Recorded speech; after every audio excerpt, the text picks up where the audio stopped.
to speak into their minds so people can hear the planning. Can I first welcome everyone to the planning committee, first one for the civic year, and can we welcome the two new councillors which are here, Councillor Canning and Councillor Harbour. Thank you for coming.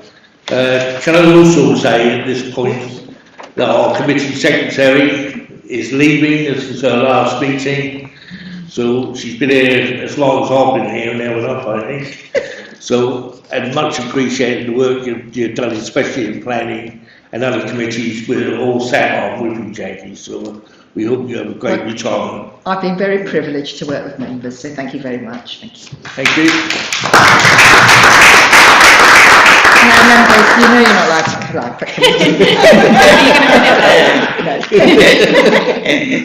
Okay, we move on to the agenda. The first item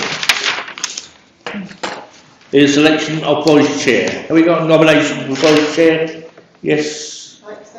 Thank you, and I'll second that. Any other nominations?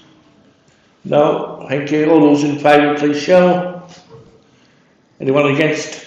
Abstained. Yeah. Councillor Mike Sands is duly elected. Thank you. Thank you.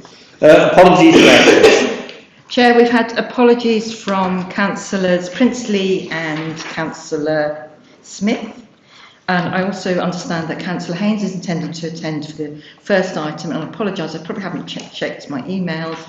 Oh no, Councillor Herkner is not on this committee, so I've done my usual thing. I always used to put Councillor Carlo out. Councillor Herkner's my new Councillor Carlo. See, hopefully you'll get a better committee officer. That's a good job after the last meeting, isn't it?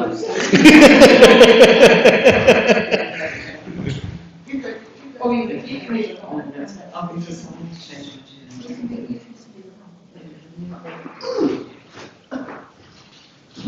Sorry about that. I always used to put poor Councillor Carlo every week. Now it's there. Okay, item 3, declarations of interest. Anyone on any of the two items? Councillor Sands.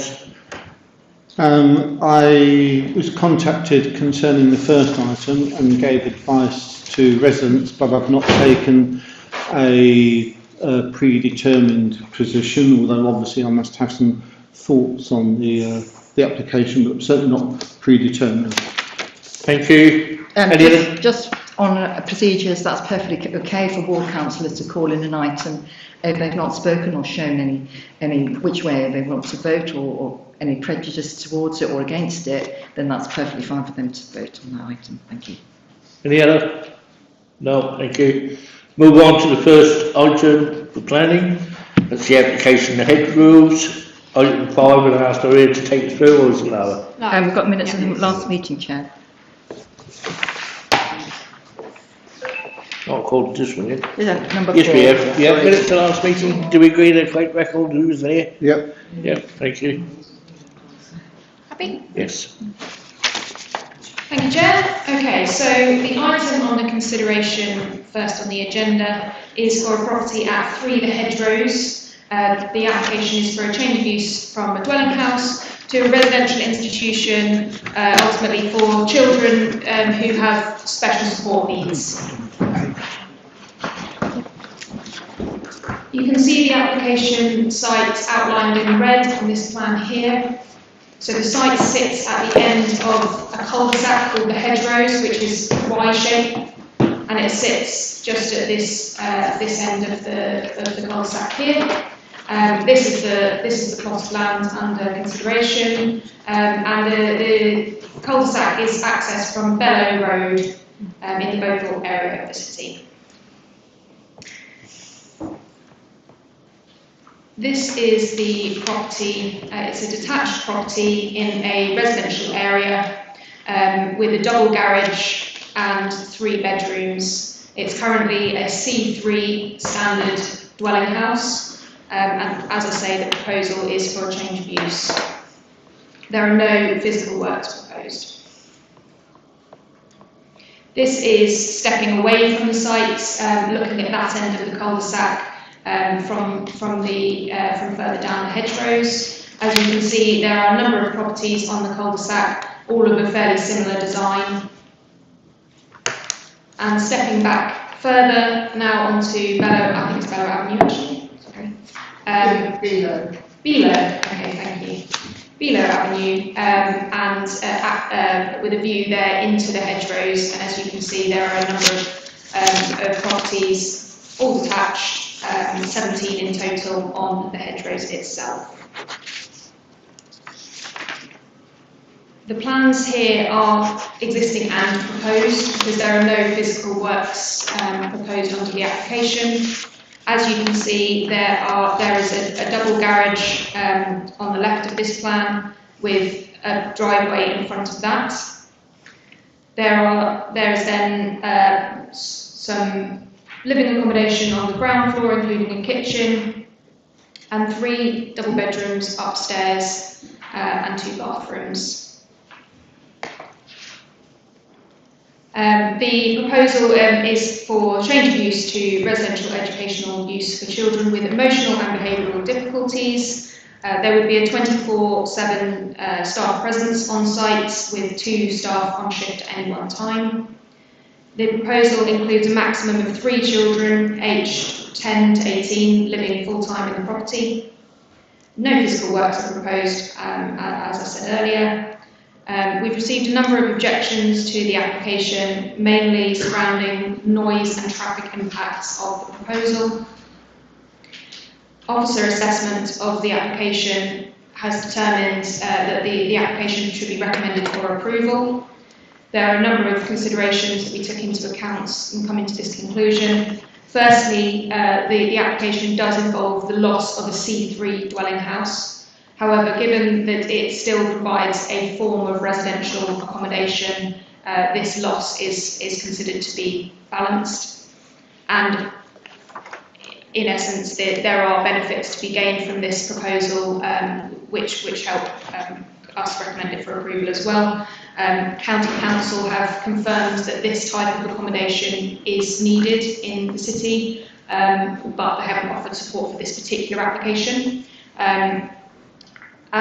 The other issues in terms of noise and traffic. In terms of noise, with a condition which recommends that the accommodation should only ever be occupied by a maximum of 3 children, we consider that the intensity of the use wouldn't be far over and above that of a C3 dwelling house.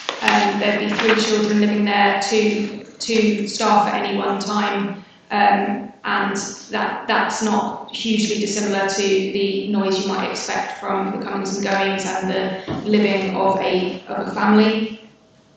In terms of traffic, we've agreed a parking management plan which would enable the 2 staff who would be on shift at any one time to park on the site itself rather than blocking up the rather narrow cul-de-sac.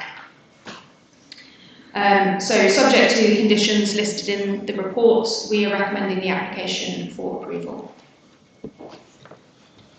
Thank you very much. We have 2 speakers on the agenda, and the first one is Susan Bell.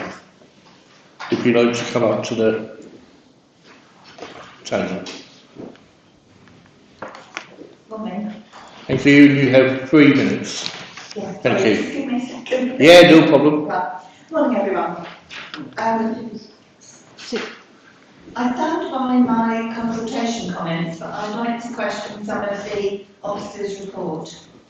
I do not accept the logic that Policy 5 of the Greater Norwich Local Plan is met.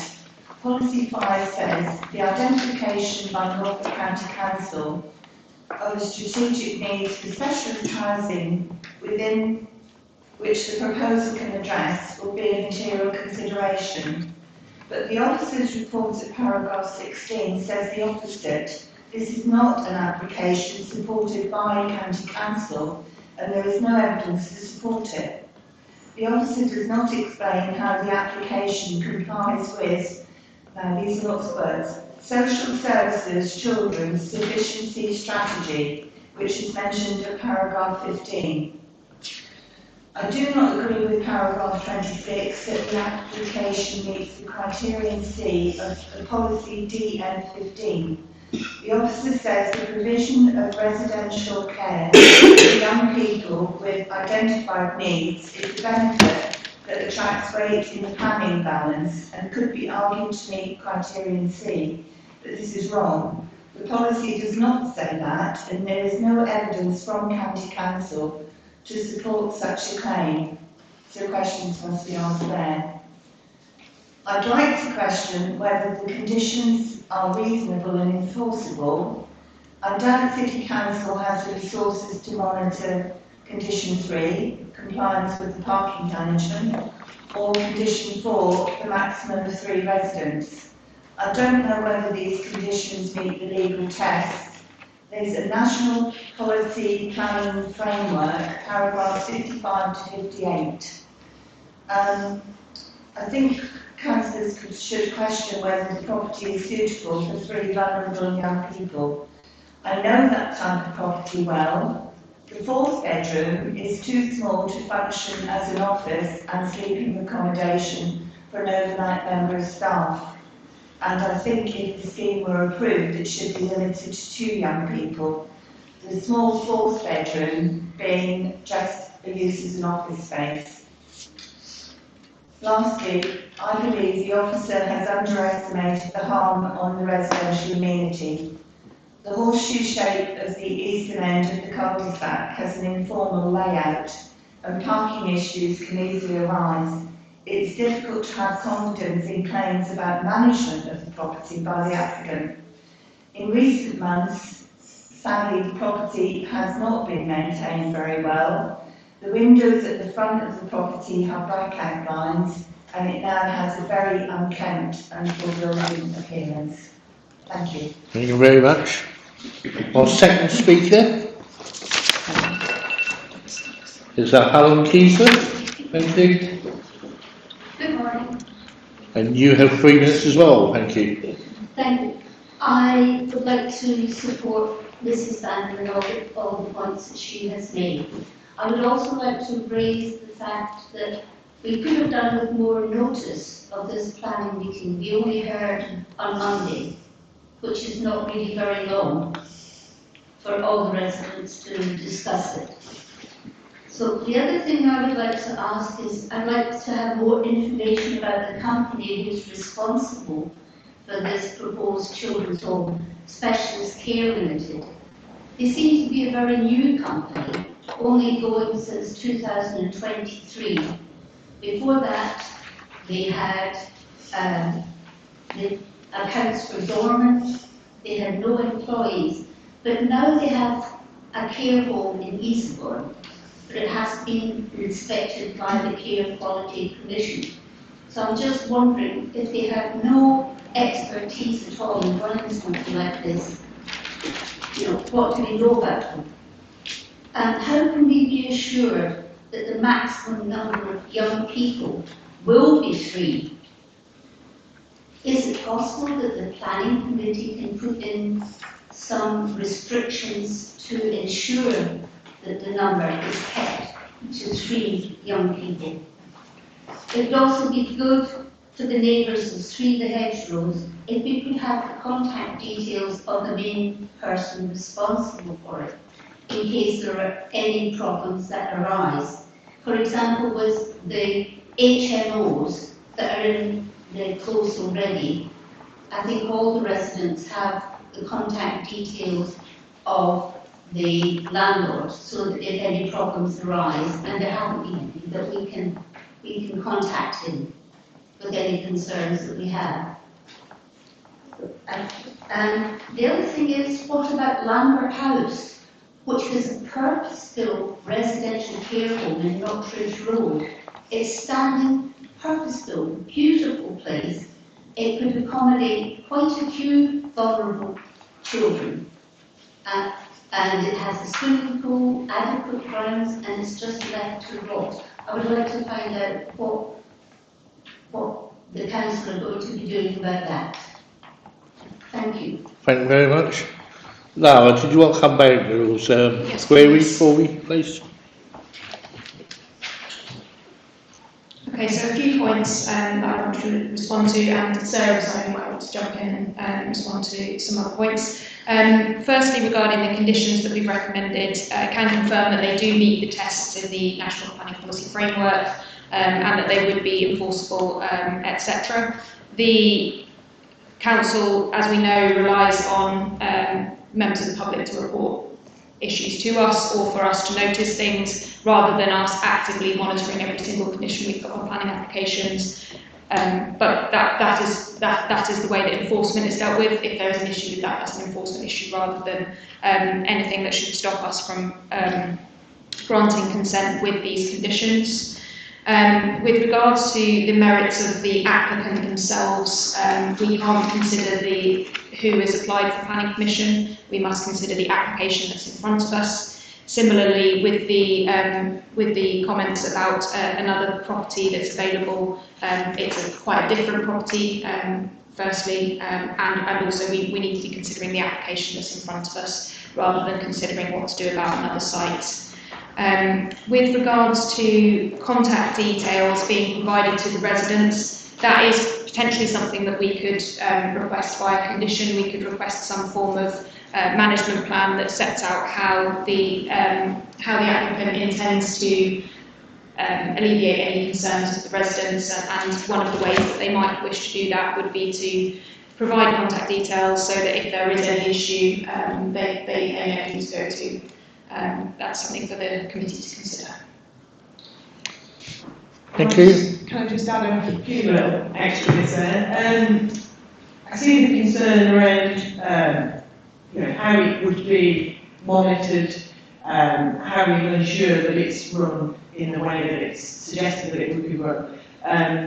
Not forgetting that there is a separate set of legislation around it needs to be registered and monitored through Ofsted as well. And the County Council, although they've not given specific support for the application because they don't want to get drawn into specific, each individual case, they have indicated that there is a need for this type of accommodation within the area. Thank you. Questions, members? Carly. Forgive me, I don't know.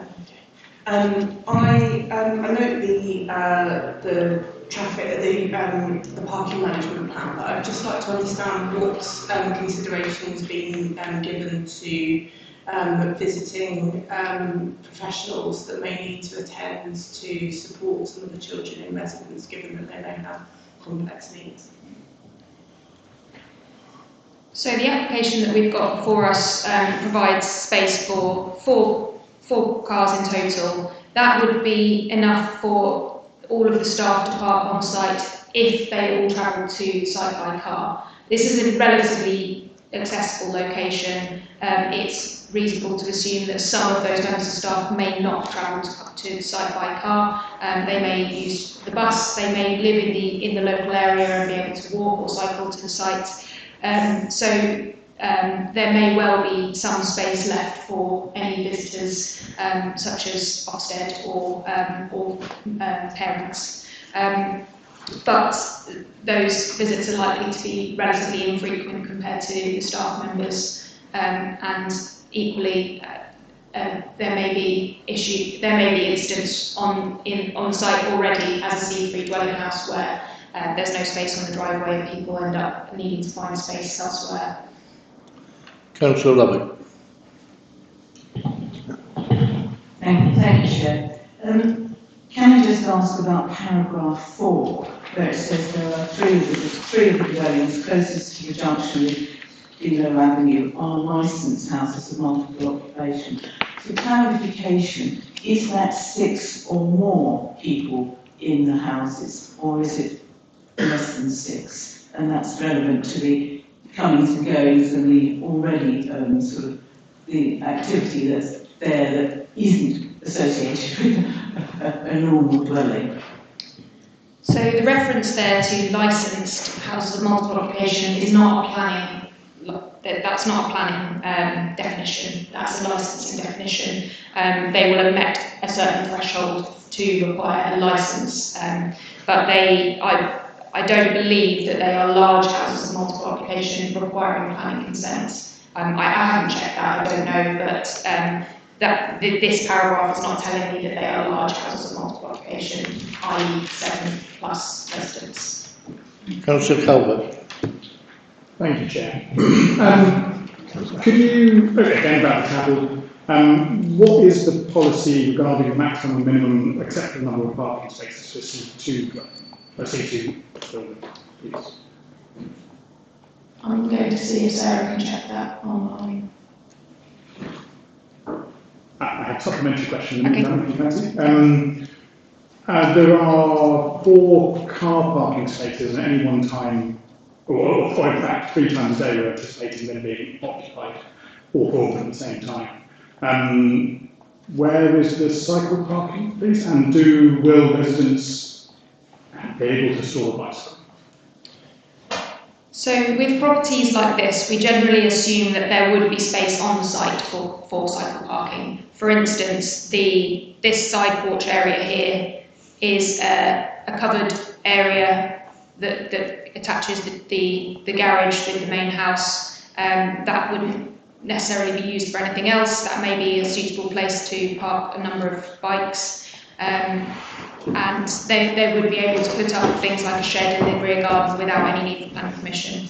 It may well provide enough space. Equally, they may find that they would prefer to provide some space in the garage for a small area at the back for cycle parking. Thank you. Thank you very much. The image provided seems to suggest there isn't any additional room in that garage. The plan seems to suggest 2 cars to take all that space. For residents, the requirement to specify where secure cycle parking is.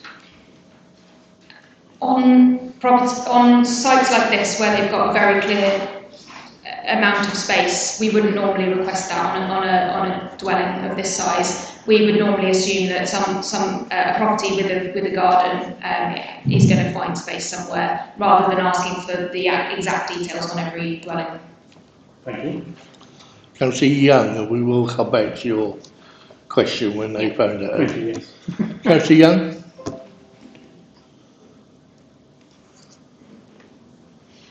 Yes, just my concern is around the cars and the parking as well. So I was going to ask about cycle parking. Liam's already done that, so I do hope there'll be an active travel policy where they will promote cycling for staff. One of the things I think is great about this application is that it is accessible to the city, public transport, etc.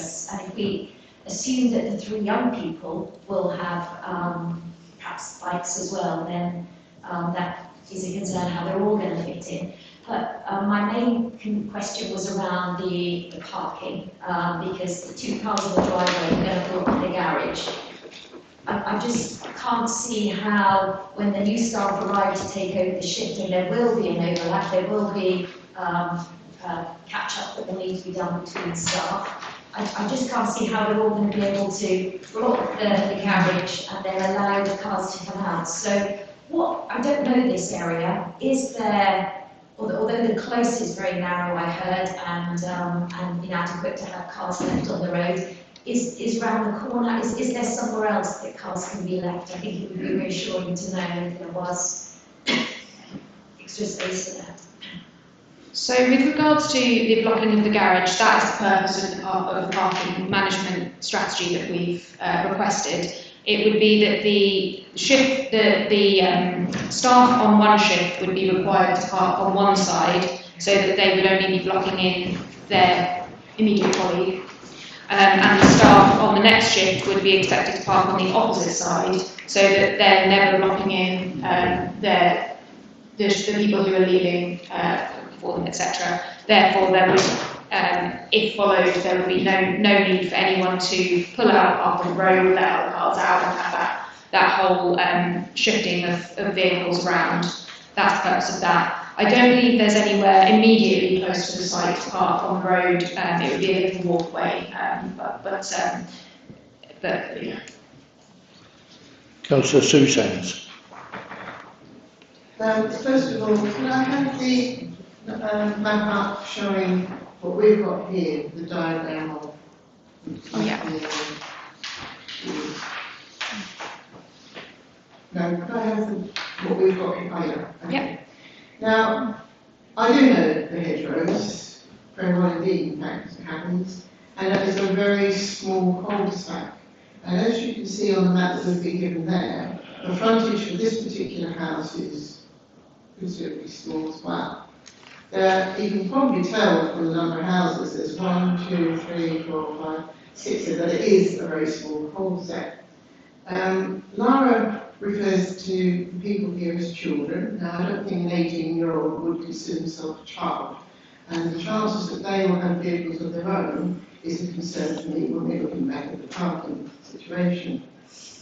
Anyone who has driven into the hedgerows, which I have, as Councillor says, finds that it's a 6-point turning circle at the end there because it's packed, and we can't expect the residents not to have visitors who will therefore would park necessarily on the road as well. My concern is about parking. And when you're saying the changeover, okay, they'll park and drop their own staff member in, that means that when their staff member needs to leave, the person who has got them in will then need to pull out, so that they can pull out, so that they can pull in. And if there's other cars parked around it, which, you know, you're saying, I'm saying some of these could be 18-year-olds, could necessarily not have cycles, but have some kind of vehicle. I think that it needs to be rethought about. The HMOs are large, I can give that information. And the parking issues that are caused by the HMOs are already a consideration that we haven't put anything into account. I guess my other question is that if there was going to be any kind of enforcement, given that this would come under children's services, I assume, would it be City Hall that would have the enforcement, or would it be County Hall? But it is actually the parking that I'm concerned about. So if there are issues that perhaps the residents do have and wish to raise, would it come to us, or would it go to Council? So on that last point, if the issue was with the enforcement of a planning condition, if it was a condition that we applied on a consent, the enforcement issue would come to us. If it was an issue with the management of the property, something that fell outside of planning control, that was an issue that children's services might be interested in, that would go to county. Sorry, when you're saying that you look into having contact them, I mean, these are absent landlords, they live in London. If you had an absent landlord like that, and they were unwilling to give a contact number, would then it necessarily go straight to county for them to deal with the issue? It would depend if we applied a condition today that had some sort of requirement for that to be provided. If it was something that we had asked for under this consent, that would be an issue for us to deal with. I think Sarah has an answer for your question. Yeah, in relation to the parking standards, sorry, my internet dropped out, so I had to refer to old-fashioned methods. But yeah, looking at residential institutions, C2 use, the parking standards are more related to very large-scale institutions, because when you look at it, it says minimum parking standards is one parking space per 100 bed spaces, or maximum is one parking space per 10 bed spaces. So if we're only talking about 3 bed spaces, you're looking at the very low end of parking requirements, as opposed to C3 residential use, which you've got there at the moment, in that location for anything for a 3 plus bedroom dwelling. The requirement is 2 spaces. So what you've got there at the moment is effectively 4. If you're using the garage, then you've got provision there over and above what the minimum and maximum standards are for both of those uses. And to be fair, you know, in a standard residential situation where families living in there, you don't always get the use of garages for parking spaces. Use the condition here, you know, to do with the parking, securing the parking strategy, we can ensure that those parking spaces are provided within the garage rather than it be used for storage, for example, so that there will be 4 spaces available for use all of the time, where perhaps some of the properties in a similar situation, you might only have 2 spaces that are effectively used for parking. Thank you. Do you mind if I come back to that? So we're not within policy when it comes to parking provision, we're exceeding the maximum. Is that correct? That's correct. Okay. Do you mind if I ask the same question about cycle provision? Yeah.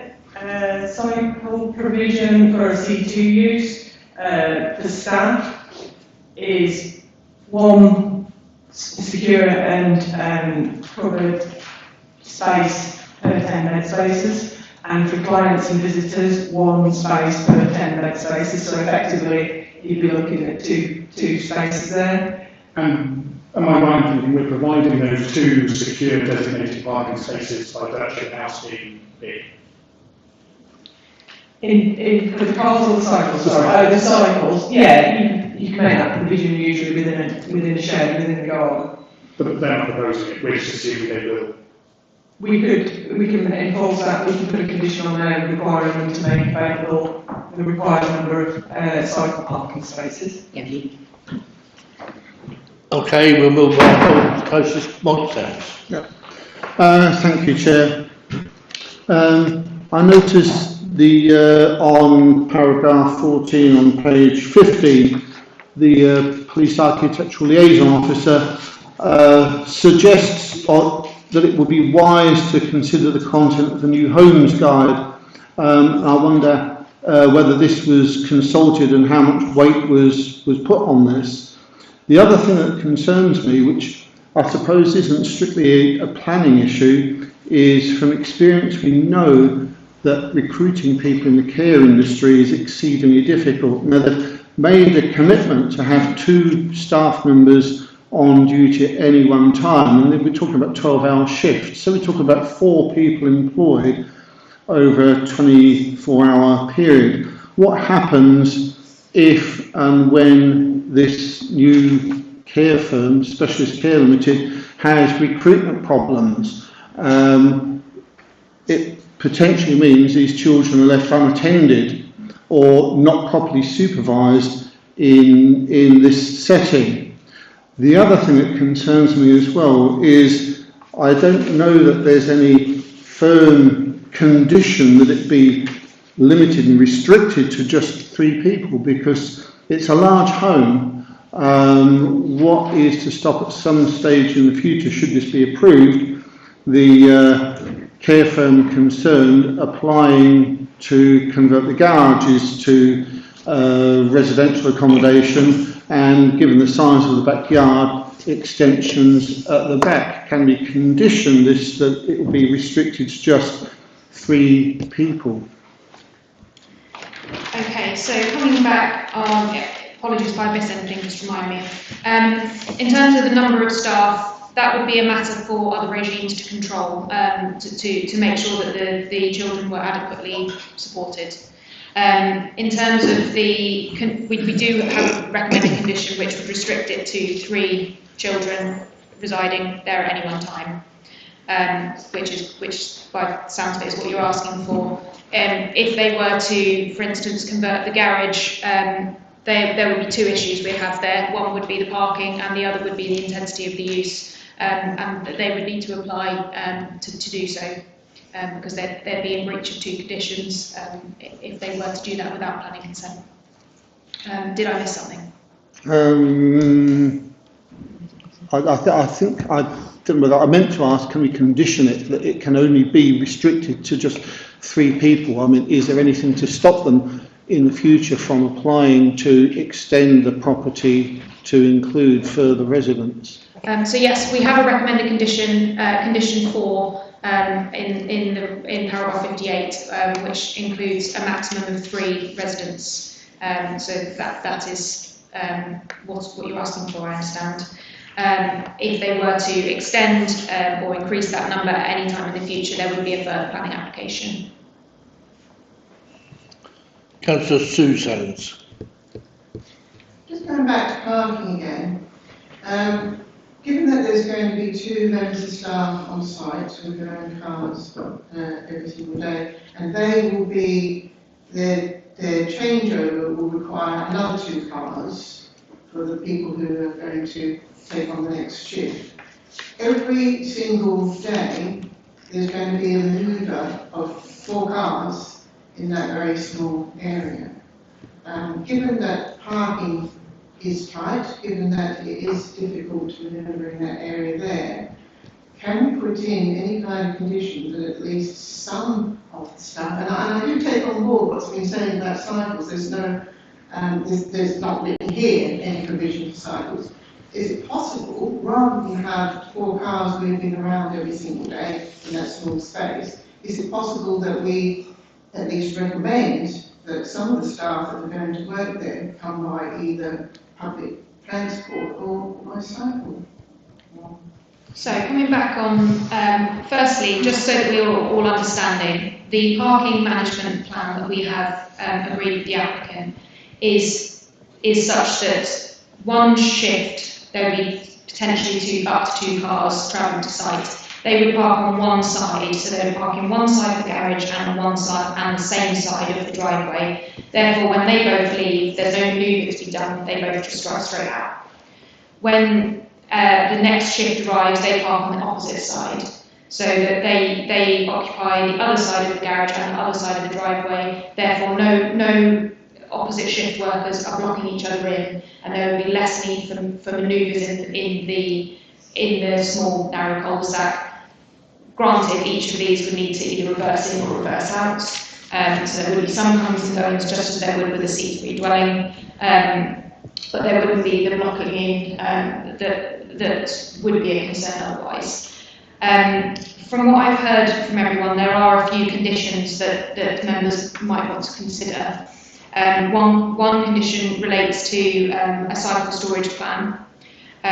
One condition relates to what we'd normally call an active travel plan. So we could encourage we could seek some details from the applicant about how they're going to encourage visitors, staff, residents to travel to and from the site in a sustainable way, therefore less need for cars.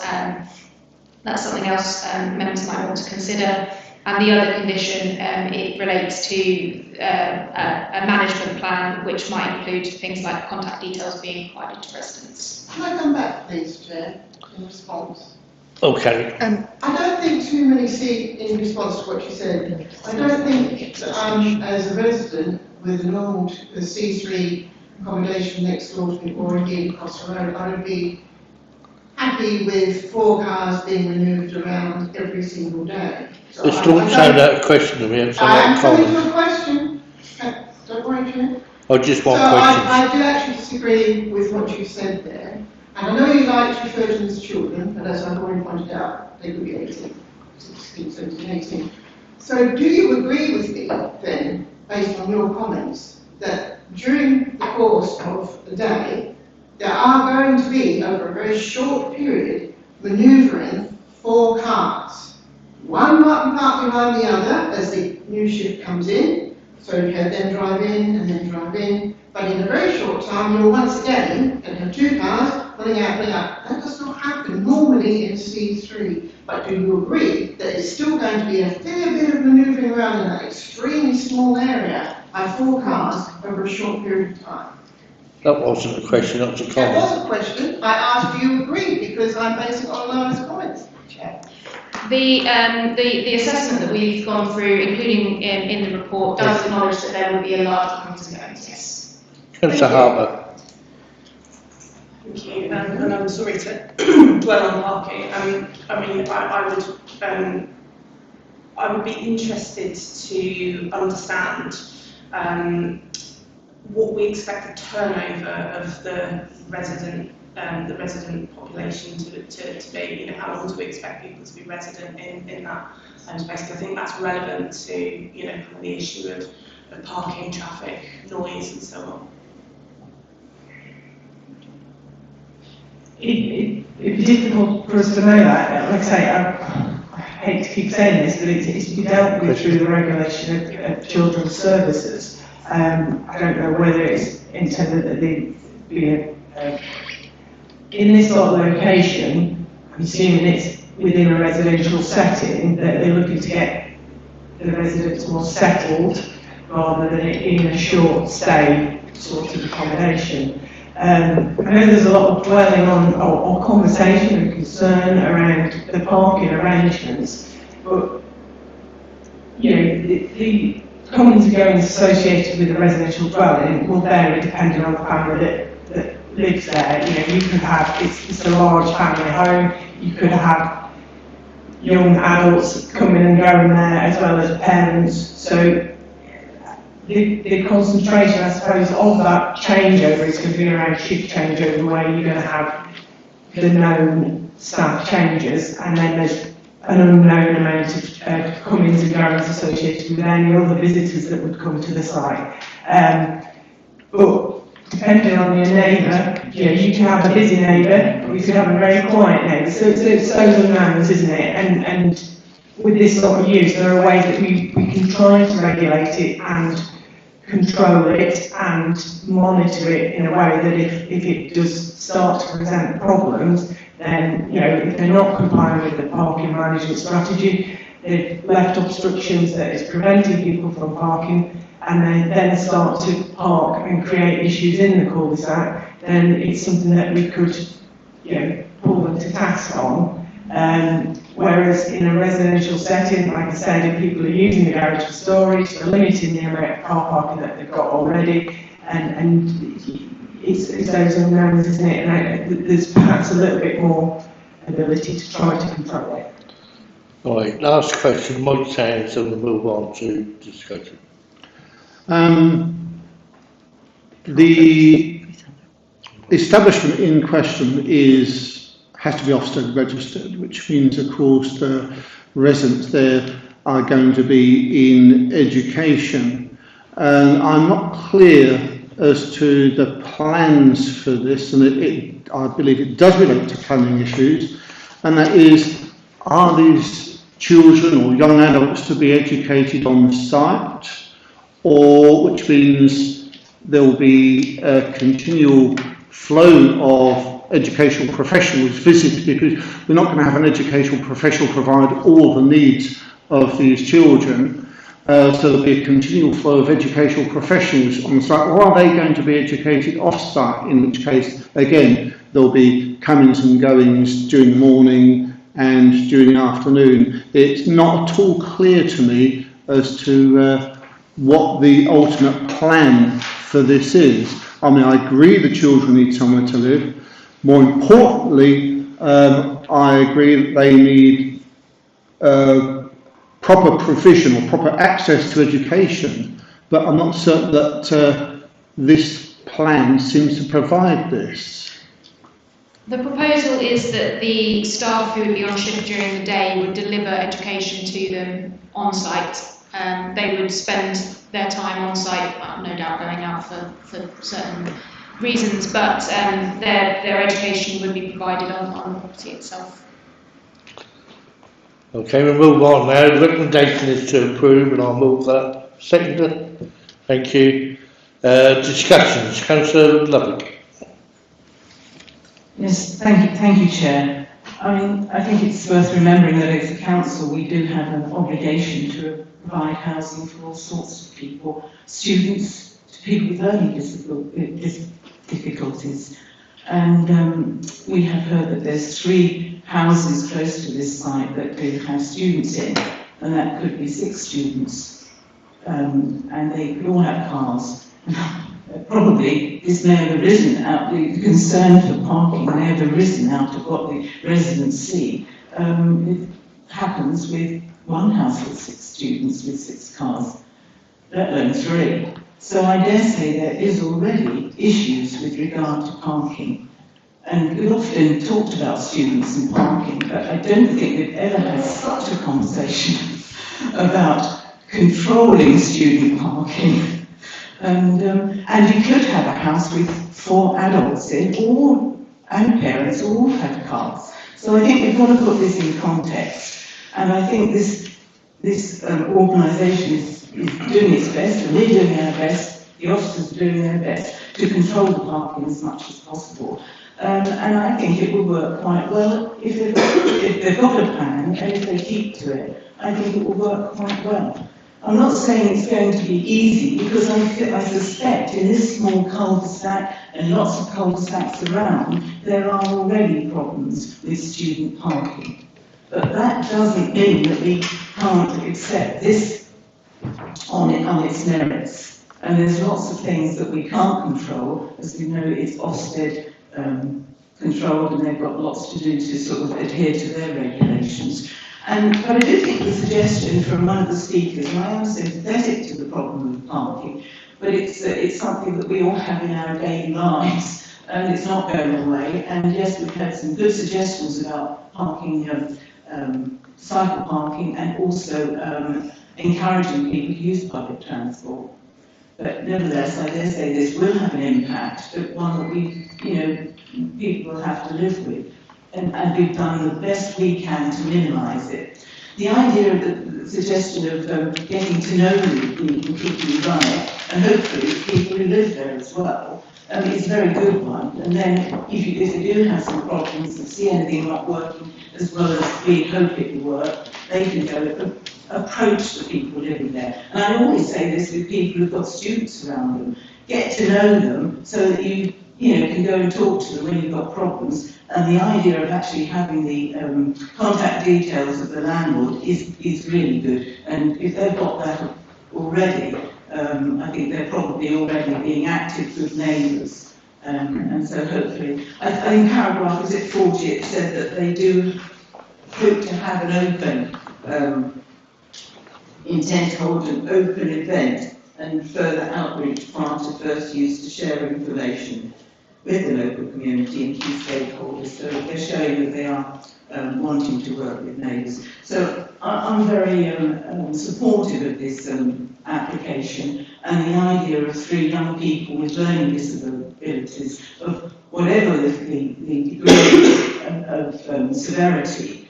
And I cannot imagine that they would have cars when they're they have such close supervision.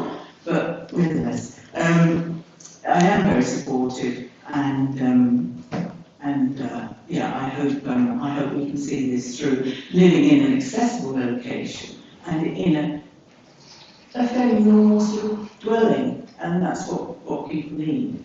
With learning difficulties, as we all need, it's no different from what we need. So I hope we can see this through. Thank you, Councillor Sousa. Okay, I just wanted to clarify something that Councillor Abbott said, and I appreciate what she's saying about student accommodations and student accommodations system. And also, HMO licences are granted by this council without having to have any recommendations about parking.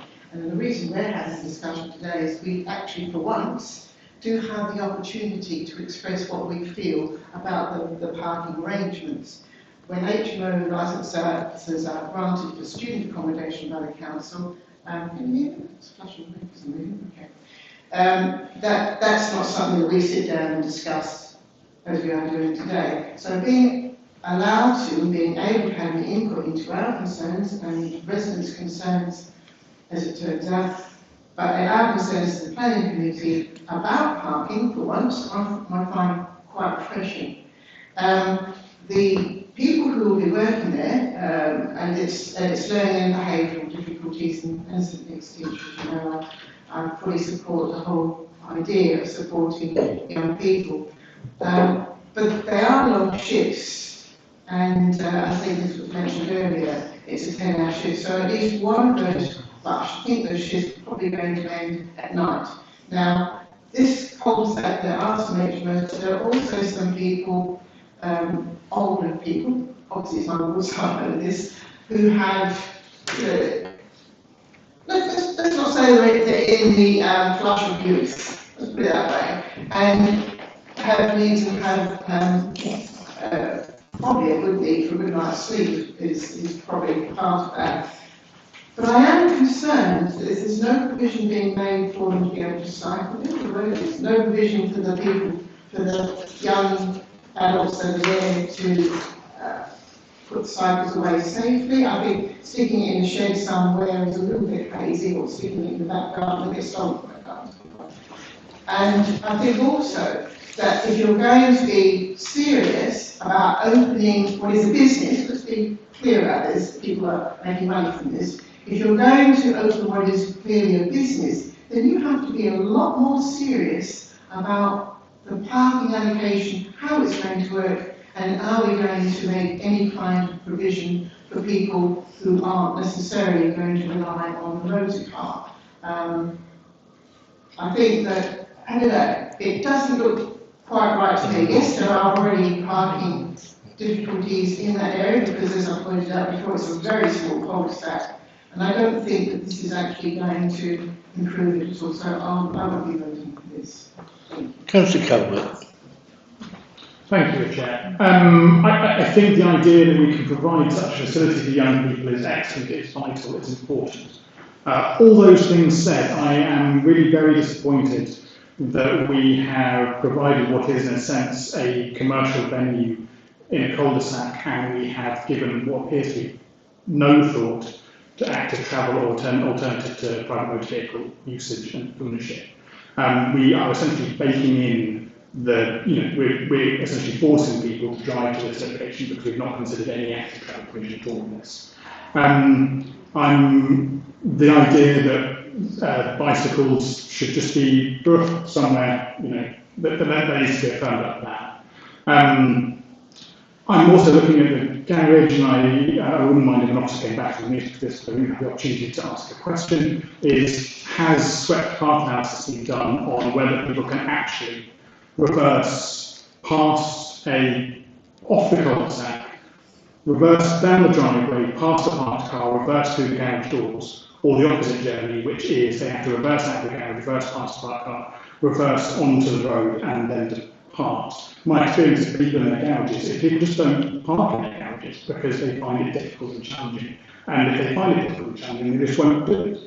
And so therefore, I'm just deeply concerned about how we look at the travel issue here. And to come back on Councillor Love's point, we're talking about parking because we have an opportunity here to actually do something about parking and the fact that every inch of our city gets covered in parked vehicles. And when we have the opportunity to do something about that, we should.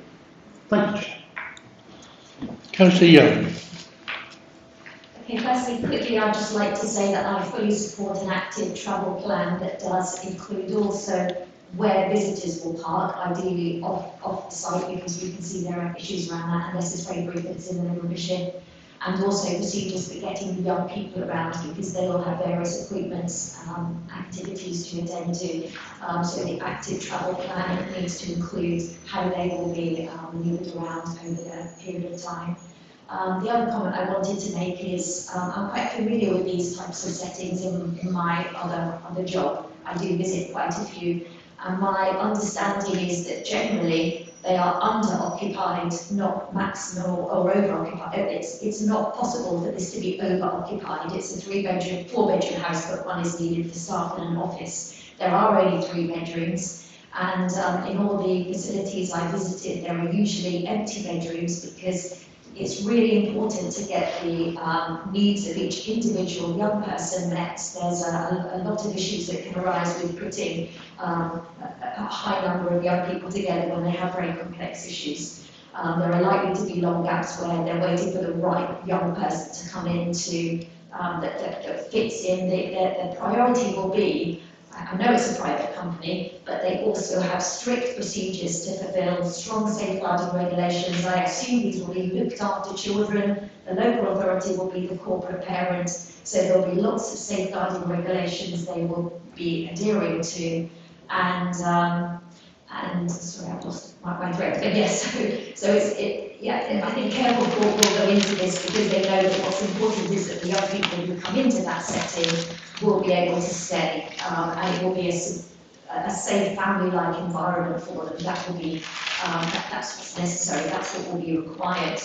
I also know that sadly, because of the state of affairs around looked after children in in our country, there will be a huge push to independence as soon as they are at that level of being able to. There is no way this kind of facility will be funded for young people that are able to have a job and have a car. This is an expensive setting for looked after children. If there's a slight possibility they can be placed in foster care or independence, which is way cheaper, they will be. So I think we can assume that they will definitely not be driving and definitely be of the young, more needing, vulnerable and needing support from the adult staff. So I just wanted to say that as well. Councillor Davis. Thank you. Councillor Young has pretty much covered what I was going to say. Thank you. If there's no other discussion, Councillor Sands, Thank you, Chair. I agree with a lot of the comments that this is something which is desperately needed. However, we're talking about a very, very tight location in a the road to the cul-de-sac is quite narrower than most standard roads, and it's very, very tight at the end there, covering parking issues again. But my concern is the sustainability of this as an enterprise, because that's what it is. We're talking about people working 12-hour shifts and providing education for these children, which means, of course, they're going to have to employ education professionals who are going to themselves be Ofsted approved. I find it very, very, very hard to lend my support to this. As I said, the children do need access to education and somewhere to live. I don't think this location is the best or ideal location given the constraints of the site and given the sheer access, parking aside, the sheer access to the site by the number of people who are going to be concerned, because there will be a lot of professionals visiting this. So I'm afraid on balance, I can't give my support to this.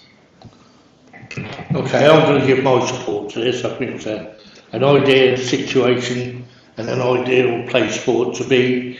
For someone who's used these places before, for my own family, not round here. Manchester was the nearest place for my kid.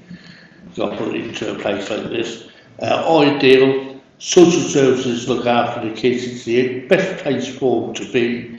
Best educational place it could be. And definitely the sort of place we need in Norwich. So I'll be supporting this, and I think the car parking situation is, if you can't drive a car, you shouldn't drive a car in the first place if you can't park in there. I mean, that's not a garage entrance. I mean, you should be in a car, so you can't get in one of them. And bicycles, I mean, most houses were built, I mean, I was built, but there wasn't no cars about, and everyone had bikes. We didn't have social plans for all the houses on the touch with the state. You took it in and dumped it in the shed, or you took it around the back and left it, locked it up. There's plenty of places for to put bikes in there. So I just wonder about all these bike plans every single time we come to little policies on houses.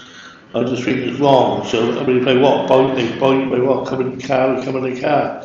It's not going to be full, but hardly be used. I think it's an ideal place to have the place. So I'll be voting in favour.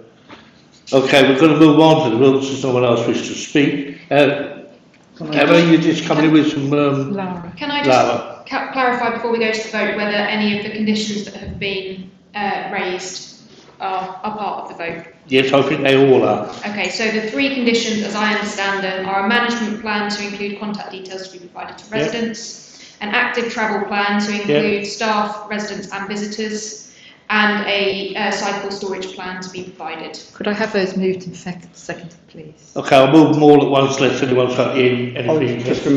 They need to be seconded, they're additional. Just to clarify, the number of residents is restricted to just 3. Yes, it is. Okay, all those in favour, please show.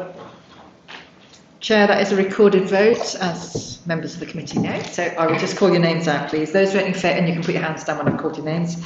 Councillor Driver, whose else is voting in favour? Did you have your hand up, Councillor Calvert? I've got 4, yes. Keep your hands up until I've called your name, please. Thank you. Kane, thank you. Davis, Harper, thank you. Lubbock and Young. All those against? Councillor Sue Sands against. And Mike Sands, sorry. Okay, so they're being carried, thank you. We move on to the sustainable built now with the recommendations. So that has been, so that's, so That's been you've, passed. yeah, it's been Yeah. fully passed because those were incorporated into all those recommendations with those 3 additional conditions. Thank you. Yep, Thank you. Can we have a few minutes to sort out technology? can do, but we need to build on this. Oh, sorry. It just happened. I'm sorry, I thought you'd incorporated it into. Okay, so that's the yeah, final yes, look, I do, brilliant. You're one ahead of me. yeah. Okay, you have a couple of minutes.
you, you're on camera again. Thank you, everyone.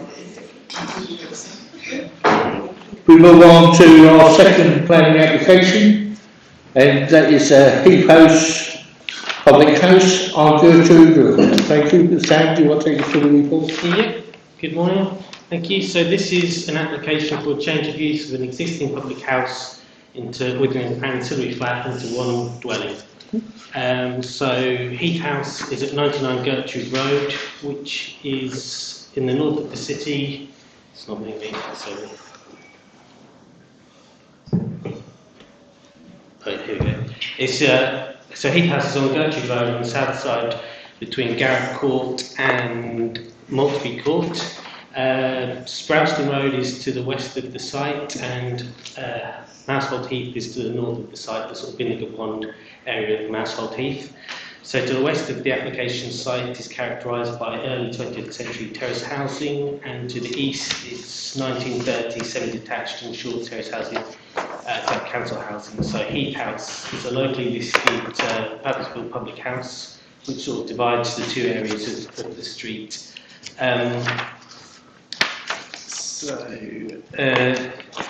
Its current use or lawful use is a public house, but it hasn't been in operation for a short time now. The change of use does also come with a few small physical changes, additions to property. So no extensions, but there'll be a removal of a chimney, some changes of some doors into windows, and the removal of one window and one door to facilitate the change from a pub into a house, and that's at ground floor level. The reason that this is a planning applications committee today is because we had two objections against the principle of the development from the loss of the public house as a community facility. So, as you can see here, this is the front facade of Heath House coming from the west element from Sproulston Road. Got a nice detailed joinery, as you can see. As you come around, so there's a double sort of gabled house, sort of pointing slightly to west and slightly to the east. Property there. This is where goes down into, this will be the Maltby Court entrance. This is where the proposed parking is to be for this, so 2 spaces there. As you can see, the existing boundary treatment is wire fence and timber fences all right at the front. The property, although not part of this application, the applicant also owns the land to the rear, which was a former bowling green, which is designated open space in the adopted local plan. So this application does not involve any development of that space, though it does secure access to that space, as it's not possible to develop that area. These are the side elevations, so this shows the areas where the new joinery is going to be installed, so it's all along this elevation. So there's a couple of doors, a couple of windows that will be being changed there. It's a small photo into the rear curtilage, so the private amenity space for the property. And then this is pointing over the fence to the previous open space, or designated open space, bowling green there. So the principle of the loss of the pub is done within DM policy 22. The loss of the community facility is resisted. If there is a facility within 800 metres or alternative facility within 800 metres of the property, then it's considered acceptable to lose. So there are 3 alternative public houses within 800 metres: the Denmark Arms, the Brewery Tap, and the Whalebone Pub. As a locally listed building, there's elements of heritage interest in this. It's not a statutory listed building, it's not in a conservation area, but the conservation officer has reviewed the application and finds the proposals generally acceptable, subject to some conditions. And regarding nutrient neutrality, so this is not an additional dwelling, as there is one dwelling there at the moment. It's just a larger dwelling, so it does not fall under mitigation requirements of nutrient neutrality, because there's no additional dwellings. The recommendation from the officer assessment is for approval subject to conditions, and that is at paragraph 85 of the report. Okay, thank you for that.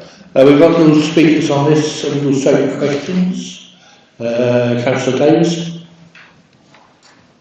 Thank you. Will the public have access to the bowling green? Is my first question. And my second question is, what capacity are standard domestic bins? This is asked for two 1100 litre ones. The access will be protected to the, I don't think it will be open for anyone to just go to and fro, but it will be designated open space that is available for use if there is a group that wishes to use it. That it will be protected. It's not going to be like a public park where people can just go, because it's not been like that previously, and it won't become a public park, so people can't be sort of walking their dogs in there, but it will be retained as accessible. Regarding the bins, I might need to refer to. I think the standard bins for a large house like this would be 360 litres. Have you seen something in the report about 1100? Yep. Whereabouts is that? It's asking for two 1100 litre bins, which is catering size. So that's very, very large bins for a domestic household. It's in Transport Matters, page 29, servicing arrangements, proposed bin storage for two 1100 litre domestic bins, which is enormous. Okay.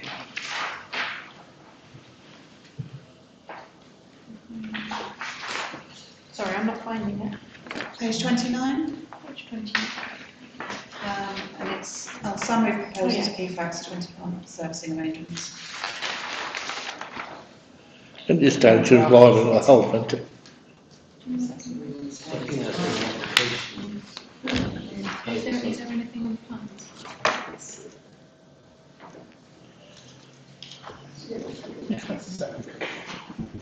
Can we zoom into them? They're here, that's Yeah. Yeah, 200. Can we all have them?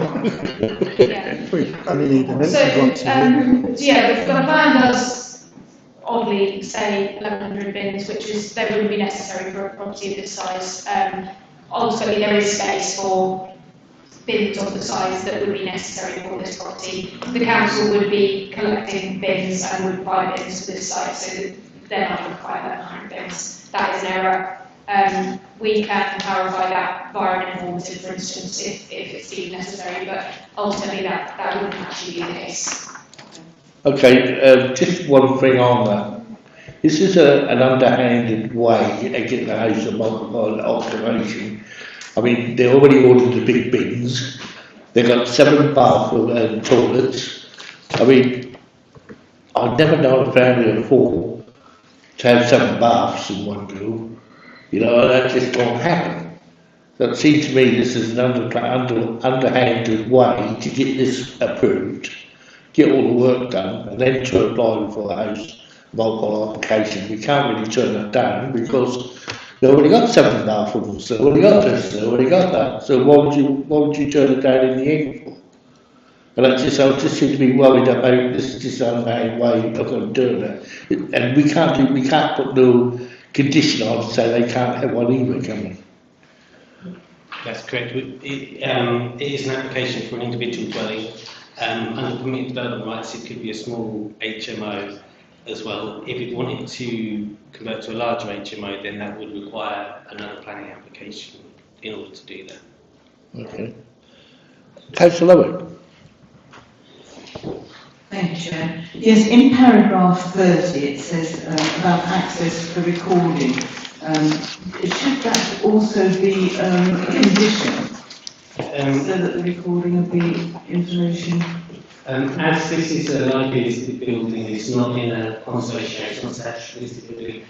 We wouldn't, the conversion of the inside or changes to the inside could be taking place at any time. So we can't really request that. It's not a reasonable request to do. It's something that could, if the applicant was willing to do, it's something that they could do out of good faith, but it's not something that we could really require someone to do because they can make changes without even coming forward with an application. So he has agreed to do it, but we can't. We haven't requested it, no. It was something that the conservation officer has asked to do. We've said that we can't require that by condition. And you will ask him to do it?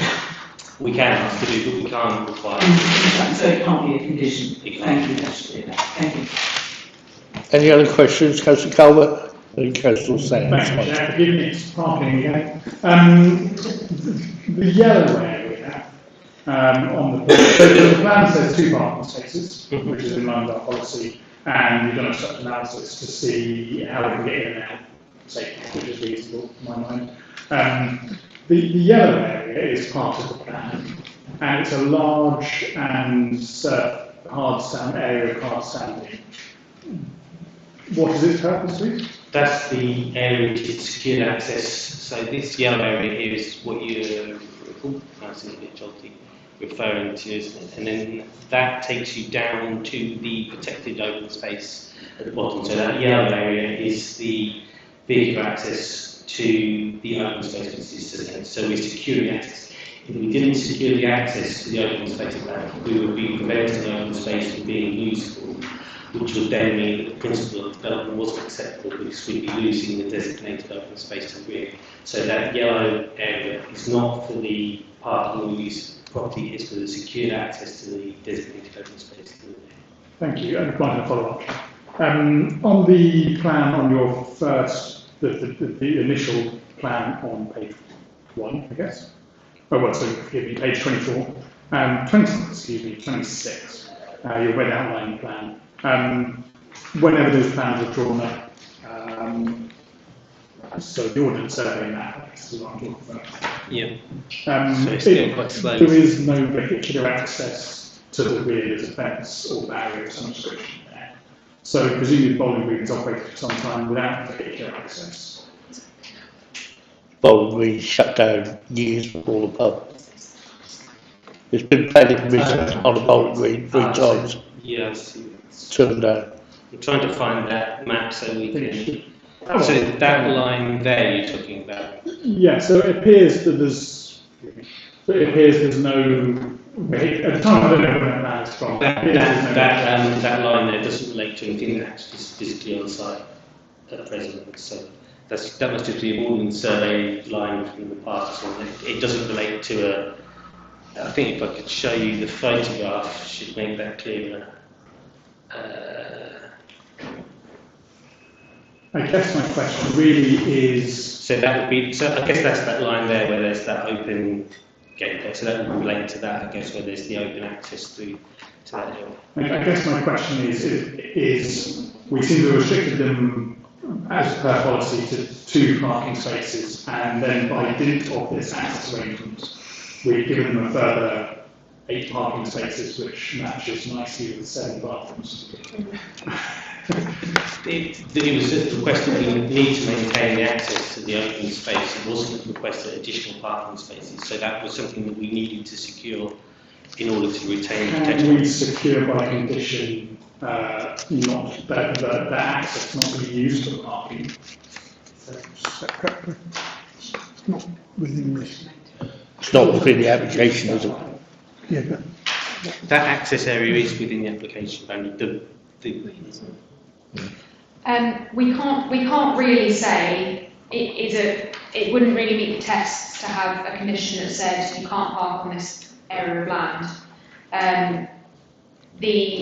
The requirement to maintain access to that bowling green independently of the property would, in a way, the way that we're going to be wording the condition would mean that there wouldn't be allowed to be any obstruction. So the assumption would be that there shouldn't be parking on that access way, because we're expecting that access to remain clear. Can we restrict the access way to a maximum of 3 metres by condition, such that if should anyone park on it, it becomes unusable for parking? Do you know? I don't know. I wouldn't imagine it's much wider than 3 metres as it is. If you look at that photo there, with the car on that side, that's not going to provide a huge amount of parking. It's not something we control. It's an unfortunate effect of the requirement to maintain the access to bowling green, but we can't have anything that restricts that open space being available for future use, albeit that it's taken away. Sure. I'm looking at forgive me, I can't find the page.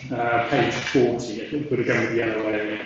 There's a particularly wide area at the frontage, and a particularly wide area at the rear. And I think the picture's taken to parked vehicles. So it does seem like there is something we could do to prevent this being a completely large amount of parking for a future road or something. So it makes sense. But that, it's this end where the bins are that you're referring to, that entrance. Both ends, if you forgive me. Well, at the bottom end, the access steps you can see are included within the yellow area. Hopefully my mouse is over the right area there. So that is to accommodate that. And if there are any servicing vehicles that need to get down there, they need to be able to attend there. So it's this top end, I guess, that you're talking about. That element there is the only area where there may be provision for reduction in width. That wasn't negotiated. On sense. Thank you, Chair. A couple of questions. The photograph which shows the car parked, is that car parked within the precincts of the bowling green? At the moment, it's an existing pub, although not Yeah, being I used, know it's an that, existing pub use. So that all of that is still the pub car park and bowling green. So it's not being demarked into different areas. Yeah, but the thing is that area is within the area of the bowling green, is this? Yeah. Right. So in other words, That's still the car. That technically isn't part of this application anyway. This is the access. The access to is this, part of it. Yeah. But where that car is parked. That is part of that access, which is part of this application. So where that car is parked is part of this application? That's correct, yeah. Right, This okay. is the secured access. Second question. What's the break-off point? Is it 6 bedrooms or less is a small HMO, 7 bedrooms or more is a large HMO, and then requires licensing? And an application. An application. So given the nature of this, the suspicion is that someone will want to make it into a large HMO to make it pay at some stage in the future. It's clearly not going to be a family of 4 with 7 bathrooms. But my next question, which is more out of curiosity than anything, because I don't think it relates to the planning thing, when the pub closed, did the licence as a pub lapse when the pub closed, or is that licence still in existence until someone puts a stamp on it saying it no longer exists?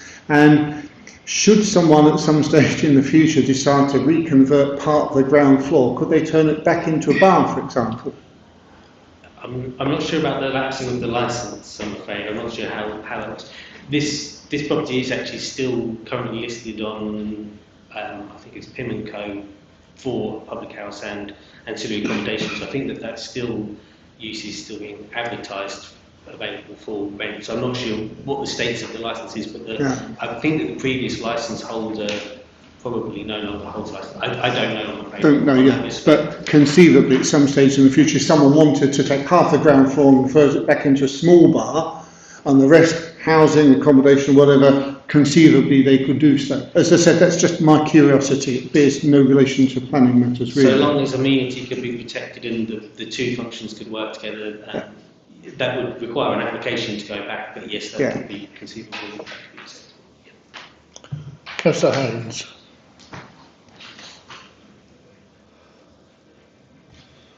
Thank you. Just a question about wildlife. It does mention in the report that this is obviously next to Mouse Heath. It's a really big wildlife area. I can't see anything explicitly in the report stating we ought to have that wildlife-friendly landscaping, hedgehog holes and fencing, that sort of stuff. Is that something we can condition at this point, or is that already covered? That is an additional condition if you requested that it could be included. Okay, great. I'll post that later.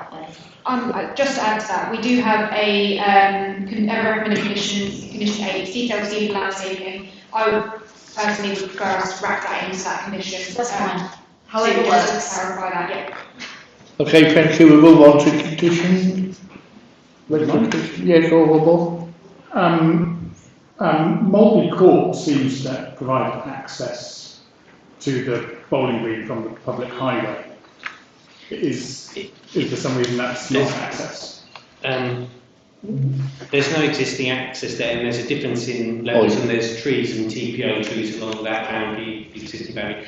There's no actual, there's a public alleyway that goes behind, but there's no access within the site to that. The access to it is required down the west side of the application site. Thank you.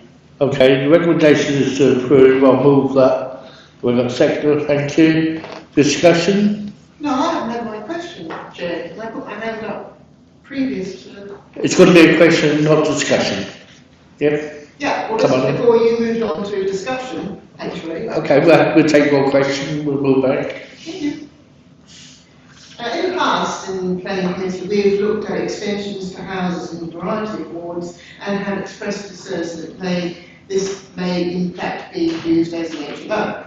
And in a number of cases, in fact, this is proved to be the case. Now, from what I'm doing today, we still don't have any power of making that to happen. Is that right?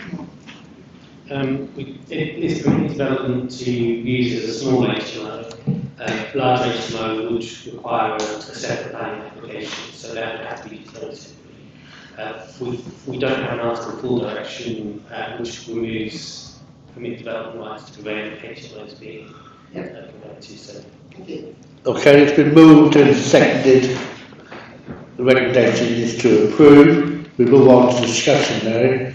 I'll just say something first. I think it's a great shame that the pub is shut for the community. That was the only one around that area really, and only talking to Prince of Denmark, taking a bit further away from the public house. I'm definitely going to move in favour of this. I don't like houses of occupation. I think they get in the way of the public holding their own houses and living with families and stuff. But for a public house, this might seem an ideal situation to have a group of students living in or something like that. As long as they keep the character of the pub alive, and they do not take the windows out and the heat house name off the windows and the doors and stuff like that. As long as the character is still there, I think this probably work well for the area. And that might stop other houses being turned into houses of occupation. So I'll be voting in favour of this. I think they're down to two car parking spaces. Used to park 8 or 9 at the front when that was all as a pub. So down to 2 seems a good compromise to me. So I'll be supporting it. Anyone else? No, we'll move on. Can I propose that? Yes. Can I propose that adding into that condition 8, did you say, about making sure that the landscaping, wildlife friendly hedgerows? Anyone disagree with that? No, that's fine. We'll We'll move it with the others. We'll move it with the others. Right. Oh, could I just have a seconder for that though? Thanks. All those in favour of the application, please show. As amended, it will be a recorded vote, please. Thank you. So I'll call your name to your hands up, please. You can put them down, I'll call your name. Councillor Driver, Councillor Mike Sands, Councillor Calvert, Councillor Harper, Councillor Haynes, Councillor Susans, Councillor Lubbock, and Councillor Young. All those against? Those members voting against are Councillors Kane and Davis. I think that's everyone. That's been approved. Thank you very much. Concludes the business. That concludes the business, and we'll see you in July.